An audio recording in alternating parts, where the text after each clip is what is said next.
friends. It's me, Mrs. B. And I bet you can see my friend. I have a friend with me today in the hive. His name is Brown Bear. And Brown Bear is old. Brown Bear is 40 years old this week. Let me tell you a story about how Brown Bear came to live with us. 40 years ago this week, Mr. B and I went on our very first date to the Erie County Fair.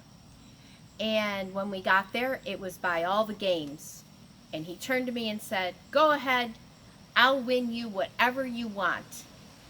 Well, you know Mrs. B is a pretty smart woman.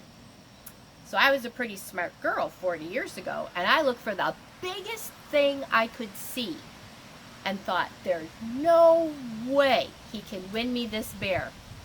But as you can see, Brown Bear is here, and Mr. B won me that on a game that nobody ever wins. The only bad thing about it was that was at the start of the going into the fair, and he had to carry it around with him the whole rest of the night, and we couldn't go on a ride together because there was no room for Brown Bear to go as a third person on the ride.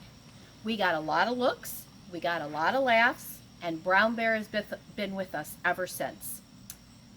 So, during all this inside time, I know a lot of your parents and your grandmas and grandpas and your aunties and uncles have probably been doing a lot of home improvements, like so much cleaning and so much clearing out, and it's been probably crazy for you too, because they probably made you go through your toys.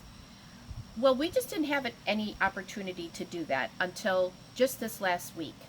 And so we started to go through all of the things that we have and make some decisions about what to keep and what to not throw away, but give away or send to a good home, a new good home, just not ours anymore.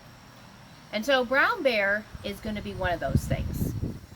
Brown Bear's been with us 40 years, and our kids have played with Brown Bear, and lots of other kids have played with Brown Bear, and he's brought us a lot of joy.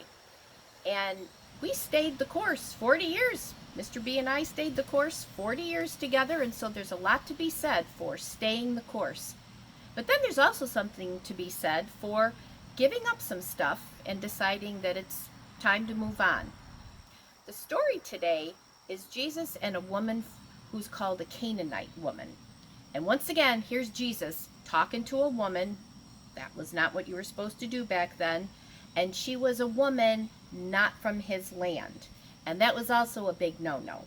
But this woman's daughter was sick, and she knew that Jesus could heal her daughter, and so she just kept pestering and pestering and pestering. And I gotta say, it was probably not one of Jesus's finest moments, because he wasn't too keen on listening to the woman, and then he also wasn't very keen on healing her daughter. And that was kind of different for Jesus. The disciples were probably even wondering, what's going on? Jesus, you usually don't have a problem with any of this. But we have to remember Jesus was human. And so on this day, for whatever reason, this woman was giving Jesus a really hard time, and he just wasn't having it. Well, guess what? The woman wasn't having it either. She called him out. She's like, "Listen, Jesus, you heal other people's children. You need to heal my daughter, and I'm basically not leaving until you do." And Jesus said some things that were not really very kind. I think maybe he was having a long day. Maybe he was a little hangry. Maybe it was right before dinner. I don't know, but Jesus wasn't very kind to the woman, which also was very unlike Jesus. And the woman knew this. She knew that didn't sound like Jesus, not the Jesus she had heard about. So she called him out. She did what we call speaking truth to power. Her personal truth was she had a daughter that needed to be healed, and she knew Jesus could do it, and she was just going to keep after it. And Jesus was like, "Yep, you're right. I should heal your daughter." And so he healed the woman's daughter. So there's a lot to be said for not giving up when it comes to the woman. There's also something about Jesus on that particular day, that the speaking truth to power, how the woman called him out, is a lot of what we see going on around us in the world today. People have kind of had it up to here with some old behaviors, which with some old things that have been happening for years and years and years to people, usually people who are from a different country, or people whose skin color is different, or people who think different, or people who feel different, or people who love not the normal person to love. And so everybody's kind of had it, I think. I think they've kind of had it with the way things used to be, and they want it to be different.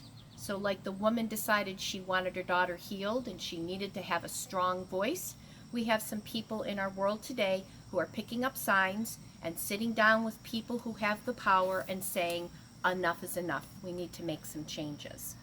And so I think that as my tiny friends, my little friends, you have a job to do too. You need to open your ears and open your hearts and keep them open, and look for the ways that you can be the very best person you can be. Look for the ways, if you see something that you think is not fair or unjust or could change, to politely speak to the person and say, you know, I think that, and share your opinion about it.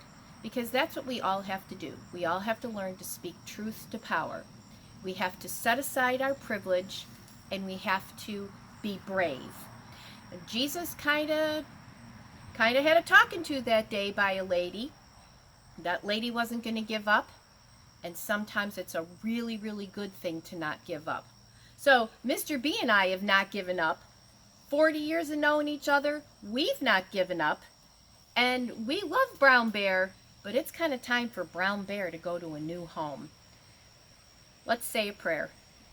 Dear God, we thank you for this day and all the beautiful days you give us. And we know that we're supposed to do something with those days. We're supposed to do good with our days. And so help us to be kind and love each other and love the people that are hard to love, especially love those people. We thank you for all the people who take care of us. We thank you for the food on our table, the roof over our head, and the fact that you love us no matter what. Amen. Okay, friends, it's time to take Brown Bear to a new home. Bye, friends.